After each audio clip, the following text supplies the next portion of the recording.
अर्ज स्वीकारण्याची वेळ संपल्यानंतरही ही प्रक्रिया सुरू असल्याचे सांगत काँग्रेसचे अशोक निंभर्गे यांनी याला नियमबाह्य ठरवले.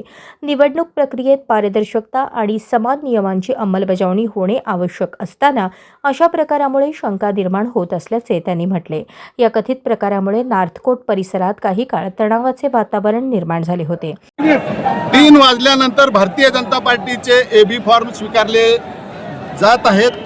याच्या विरोधामध्ये आमचे अध्यक्ष त्या ठिकाणी लढतायत. निवडणुका जर खऱ्या अर्थानं पारदर्शी घ्यायचा असेल, सत्तेचा दुरुपयोग करायचा नसेल तर 3 नंतर कुठल्याही राजकीय पक्षाचा एबी फॉर्म घेऊ नये अशी विनंती मी आपल्या माध्यमातून माननीय आयुक्तांना करतो. करणं चुकीचं आहे. पण सत्ता ज्यांच्या मस्तकामध्ये भिनले ते अशा पद्धतीनं गोंधळ करून काहीतरी आपला डाळ शिजवण्याचा प्रयत्न करतात. चला पत्रकार कृपया बाहेर. दरम्यान या आरोपांमुळे निवडणूक यंत्रणेच्या भूमिकेकडे सर्वांचे लक्ष वेधले गेले आहे. वेळेचे उल्लंघन झाले का याची चौकशी व्हावी अशी मागणी महाविकास आघाडीकडून करण्यात आली असून या प्रकरणावर निवडणूक अधिकाऱ्यांकडून स्पष्टीकरणाची अपेक्षा व्यक्त केली जात आहे.